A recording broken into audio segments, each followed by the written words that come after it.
কাদের গণের বিরুদ্ধে চরিত্র হনন করতে আপনাদের লজ্জা লাগে না?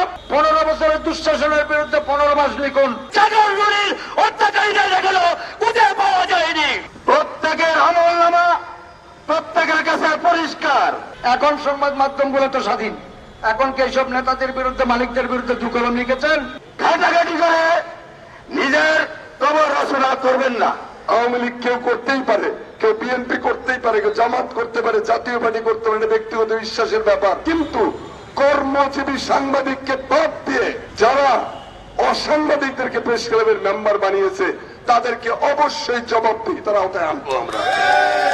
দু একজন পালের বোঝাকে লক্ষ টাকা বেতন দিয়ে সমস্ত সংবাদ কর্মীকে নিষ্পেষণ করে 500-600 সাংবাদিক জড়ো করে তাদের কালো টাকা পাহারা দেওয়ার যে ষড়যন্ত্র তা ভেঙে দিতে হবে। 15 বছর ধরে তারা স্বৈরশাসন এবং ফেসিবাদের দালালি করে অসংখ্য সম্পদ কোটি কোটি টাকার মালিক হয়েছেন।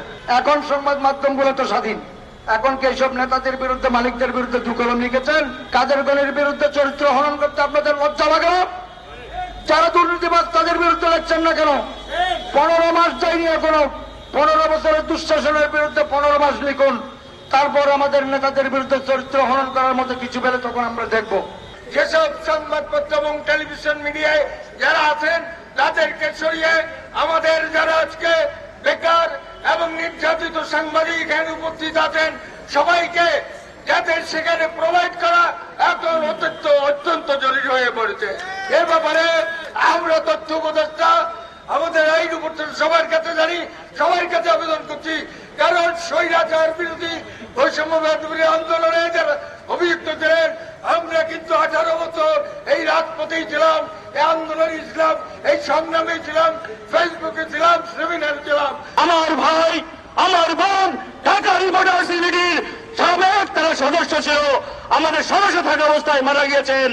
সেই সাগর সরোয়ার এবং মেরুন রুনির হত্যার 12 বছর অতিক্রম করেছে। সেই ছাড়া খাতুন বলেছিলেন যে সাগর সরোয়ার এবং মেরুন রুনির মৃত্যুর পর তিনি বলেছিলেন 24 ঘন্টার 48 ঘন্টার মধ্যে খুনিকে ধরা হবে। তৎকালীন আইজিপি হাসান মাহমুদ খন্দকার বলেছিলেন যে তদন্তের পুনর্গ্রহণযোগ্য অগ্রগতি হচ্ছে।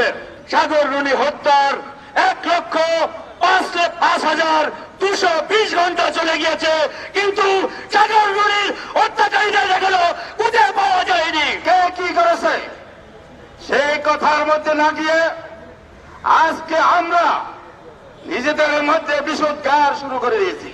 আমি ওইসব বন্ধুদেরকে সতর্ক করে দিতে চাই, প্রত্যেকের আমলনামা প্রত্যেকের কাছে পরিষ্কার। সুতরাং এইসব নিয়ে মিথ্যাচার করে ঘাটাঘাটি করে নিজের কবর রচনা করবেন না। মিডিয়া এবং সংবাদপত্র রাষ্ট্রের চতুর্থ স্তম্ভ।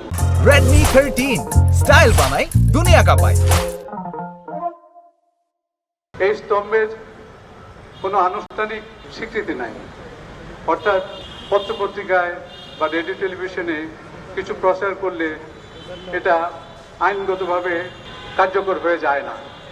যেটা হয় এক্সিকিউটিভ, জুডিশিয়ারি এবং লেজিসলেচারের মাধ্যমে। আওয়ামী লীগ কেউ করতেই পারে, কেউ বিএনপি করতেই পারে, কেউ জামাত করতে পারে, জাতীয় পার্টি করতে পারে, ব্যক্তিগত বিশ্বাসের ব্যাপার। এইখানে আমাদের হাত নাই, আমরা কিছু বলতে চাই না। কিন্তু কর্মজীবী সাংবাদিককে বাদ দিয়ে যারা অসাংবাদিকদেরকে প্রেস ক্লাবের মেম্বার বানিয়েছে তাদেরকে অবশ্যই জবাবদিহিতার আওতায় আনবো আমরা।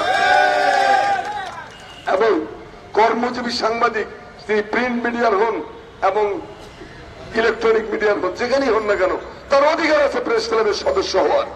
আমরা গ্যারান্টি দিচ্ছি যদি আমরা থাকি ইনশাআল্লাহ প্রত্যেকটি সাংবাদিক কর্মজীবী সাংবাদিক যাদের মোটামুটি সংবাদপত্র জগতে অভিজ্ঞতা আছে তাদেরকে এই ক্লাবের মেম্বার আমরা বানাবো।